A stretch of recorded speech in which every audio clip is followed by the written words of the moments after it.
Hi, my name is Alexandra Quintana, and I will be presenting vitamin D, the sunshine vitamin. Vitamin D history. The first scientific description of a vitamin D deficiency was provided in the 17th century by English physician Dr. Daniel Whistler and British physician Professor Francis Glisson, respectively. This defective deficiency is called Rickets disease.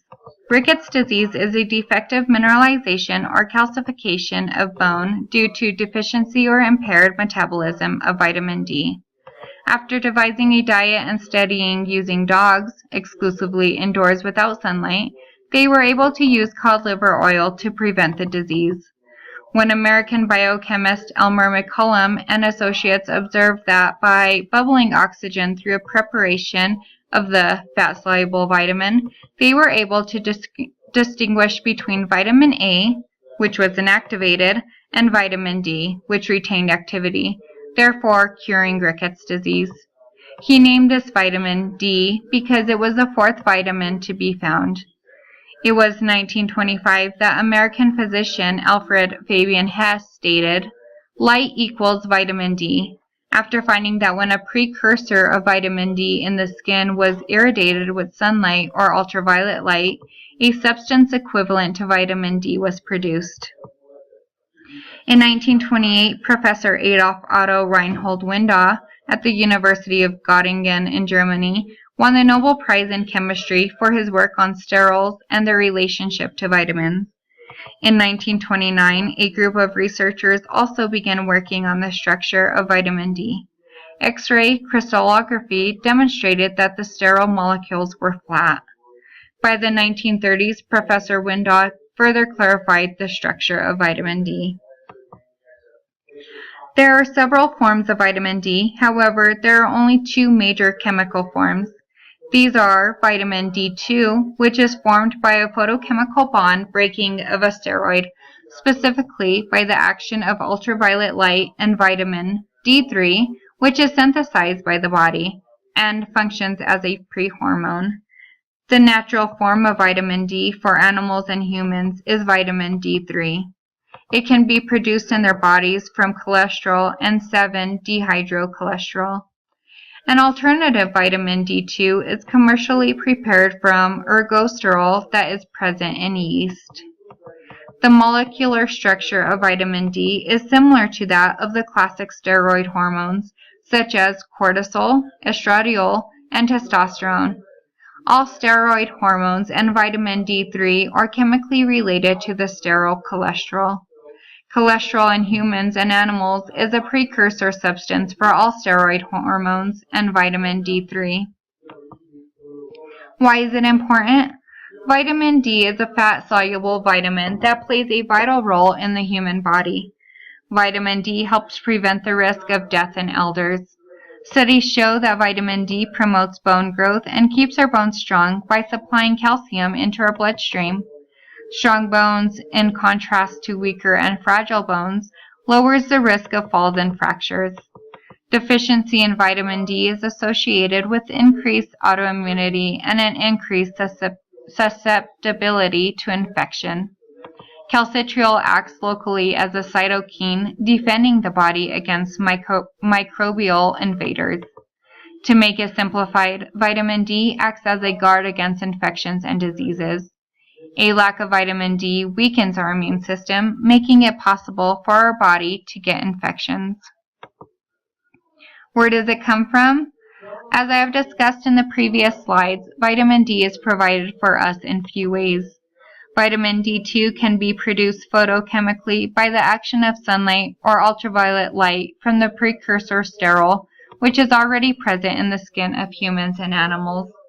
As long as we have adequate sunlight on a regular basis, there is no dietary requirement for vitamin D. Animal products also constitute the source of vitamin D that occurs naturally in foods without added nutritional supplements. Saltwater fish like salmon, sardines, and fish liver oils are good sources of vitamin D. Eggs, beef, vegetable oils, and butter provide minimal quantities, while plants, fruits, and nuts are poor sources of vitamin D. Because only fluid milk is fortified with vitamin D, other dairy products such as cheese and yogurt only provide the vitamin that was produced by the animal itself. Lastly, dietary supplements are used as a source for vitamin D. Those who have weak bones, deficiency in bone growth, rickets disease, and those who spend little or no time in the sun will require more vitamin D. Supplements are available at most pharmacy locations and stores and can be bought over the counter. An example of this would be Nature Made Vitamin D and or Caltrate D. How does it do it? Vitamin D travels through the bloodstream to the liver, where it's turned into 25-hydrocholesterol or calcidiol. This is a precursor for vitamin D. Calcidiol then travels through the bloodstream to the kidneys, where it's turned into the active form of vitamin D, also known as calcitriol. It is released back into the bloodstream, where it then regulates how your body uses calcium and phosphorus. The kidneys produce most of the calcitriol that ends up in the blood. The production of calcitriol in tissues is low in comparison to the kidney, and calcitriol made in tissues is not released back into the blood serum as it is in the kidneys. Calcitriol can act in the skin, brain, breast, large intestine, pancreas, prostate, and cells of the immune system. The intestine and bones rely on the kidneys to create and deliver the calcitriol to them. The combination of calcitriol and protein vitamin D receptors stimulates the cell to make proteins that regulate the way the body works. The proteins produced by this combination helps transport calcium into the bloodstream, increasing the absorption of more calcium from your diet. To get the most benefits from vitamin D, you must have other cofactors in your body. Vitamin D has 6 major cofactors: magnesium, vitamin K, zinc, boron, vitamin A, and calcium. Every organ in our body needs magnesium to work properly, and it's a key aspect of the process that turns the food we eat into the energy our body needs. Magnesium helps our body by activating the use of vitamin D. Vitamin K is important in making sure that the calcium we get from our foods or supplements is used in our bones.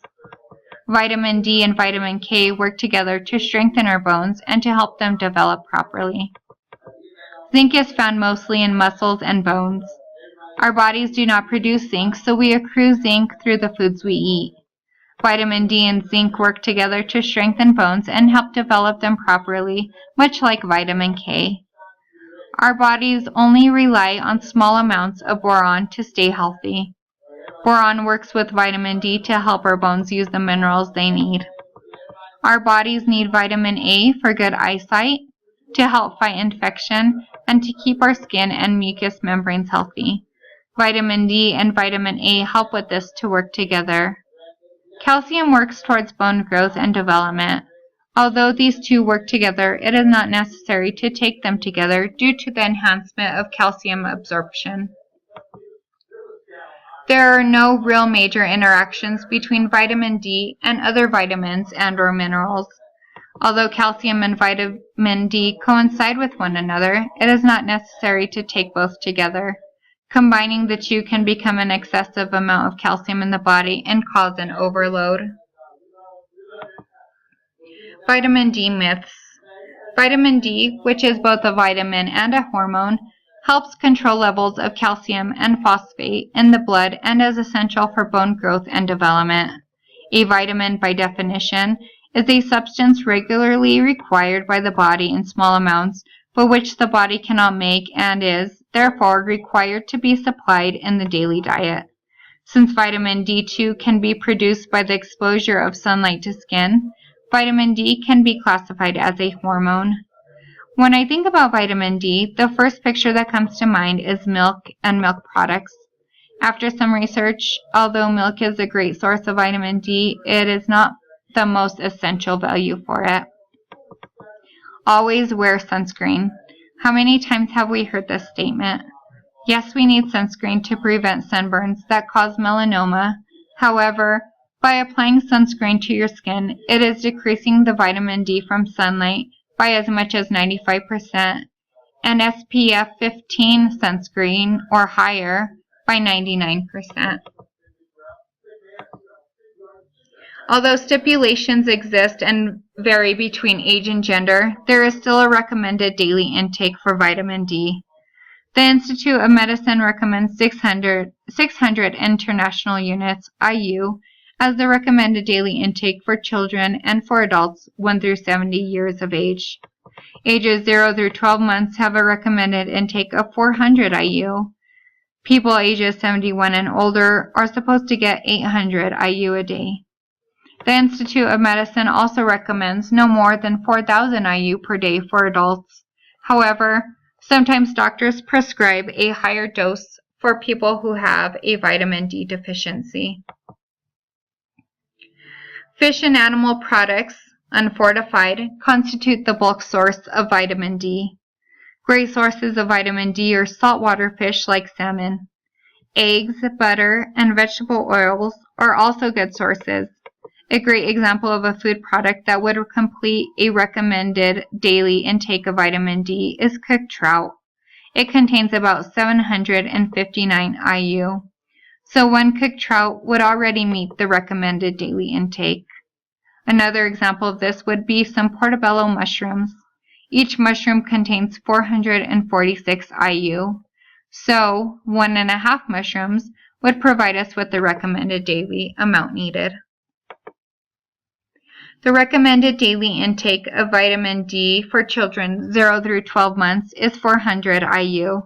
Anything less than that for both infants and adults is considered to be underconsumption. Hypervitaminosis D is also known as vitamin D toxicity. According to the Institute of Medicine, Food and Nutrition Board, anything over 77,000 IU daily is considered an overdose. Acute overdose requires between 600,000 IU per day and 1,680,000 IU per day over a period of several days to months. You can prevent underconsumption by intaking an adequate supply of vitamin D foods or by taking vitamin D supplements. Toxicity of vitamin D is very rare and only occurs from overdoses in a period of several months. It can be determined through blood tests or elevated levels of vitamin D and hypercalcemia. Monitoring our vitamin D intake can prevent any overdose.